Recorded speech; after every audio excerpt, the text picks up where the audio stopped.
Booktube! My name is Sarah and welcome to the Bookish Knitter. Today I'm coming to you with another daily reading vlog. Today is Tuesday. It is September the 26th. Happy birthday to my mom. She is the big 7-1 today. So yeah, very quick start to the vlog. I am running late this morning, but I wanted to get this started just to say hello. Heading off to work and yeah, like I said, I slept in a bit this morning, so it's been a little running around this morning. But anyway, I am heading off to work. I'm going to be listening to One Night on the Island by Josie Silver on my way to work, and probably reading it on my lunch break as well. But yeah, anyway guys, that is it. Like I said, happy Tuesday, and I will talk to you later. Bye guys. Hi friends, it is just after 7 o'clock and I am just here to wrap up the vlog. So terribly not exciting today. I will try and get some video of the cats when I go downstairs to make my dinner. We're having pizza, like pizzas on bread. I know it sounds really boring, but they're like a panini kind of an idea. So then, you know, your sauce, or in my case, I'm not a big fan of tomato sauce. So like I find most pizza places put way too much sauce on. So there's one pizza place by us that actually uses garlic spread instead of like pizza sauce, and I love that. So it's like a pizza but with garlic sauce instead of tomato sauce. Anyway, so that's what I'm going to do, is garlic spread and then cheese, and we've got mushrooms and pepperoni, so I'm going to do that.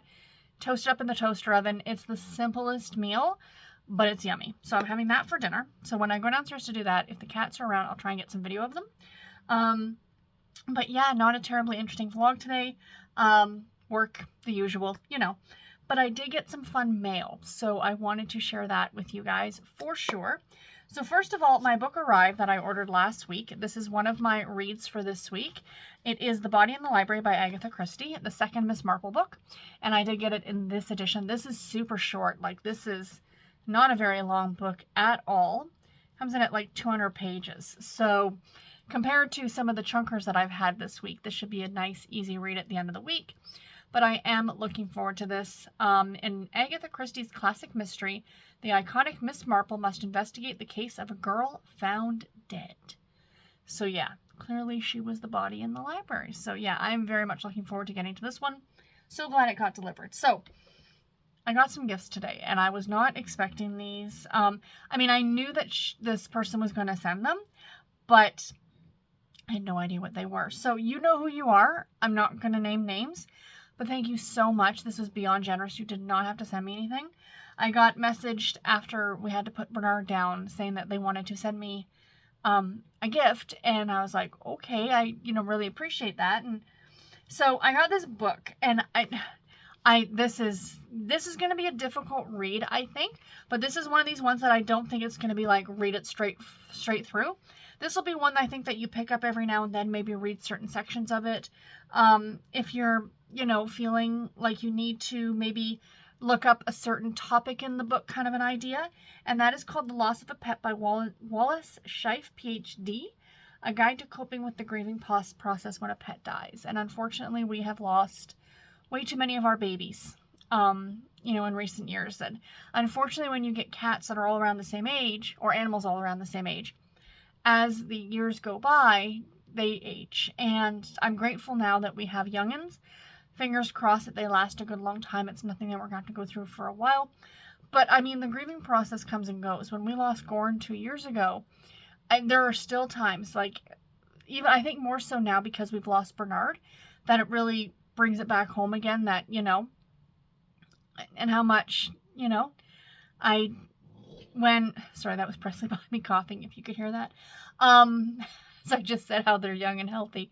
When I had to go on Saturday to pick up Bernard's ashes, it was very, very sad, and I was in tears, and it hits you in waves. It hits you in bits and pieces, and I'm grateful for this. So I think this is going to be a great book, not just for me, but maybe to even pass on if I, it's, yeah. It's going to be, I think, a difficult read, but one of those ones that you don't necessarily read from start to finish, but you do pick up every now and then when you need to. Understanding what you are going through helps ease the pain when you lose a pet. So it says, validating this special kind of grief, because it is.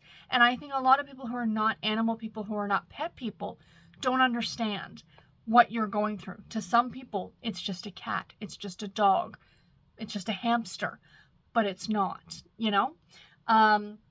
The grieving process, including typical stages of bereavement and teaching techniques for coping. Children and the death of a pet, which I think is a big one.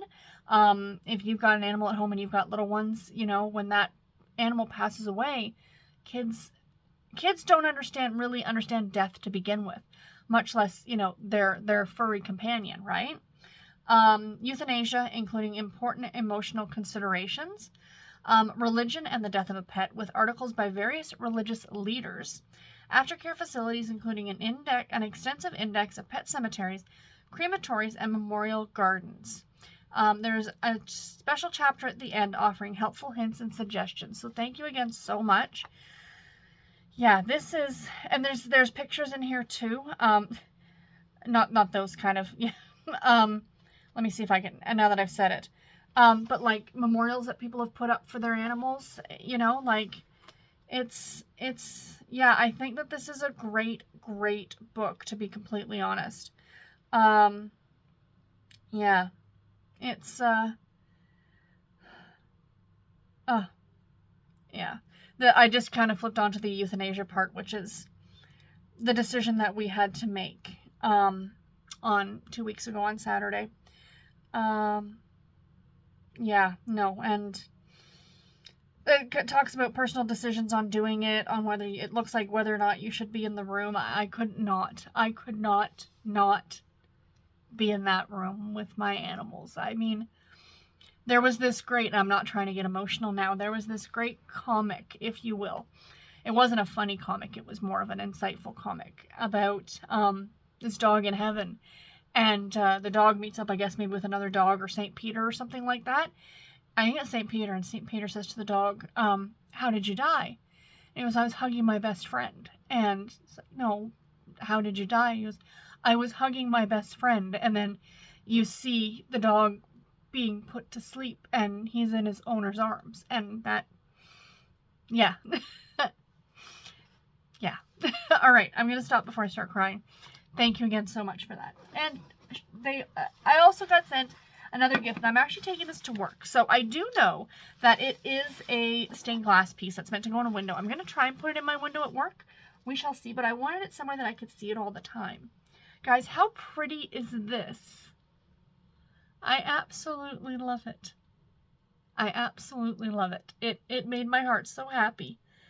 That's Bernard, that's Goran, that's Logan. This is the first time in 18 years or 17 years that I have not had a black cat. So I'll have one with me at work all the time now, which is great. So yeah, so again, thank you so much for that.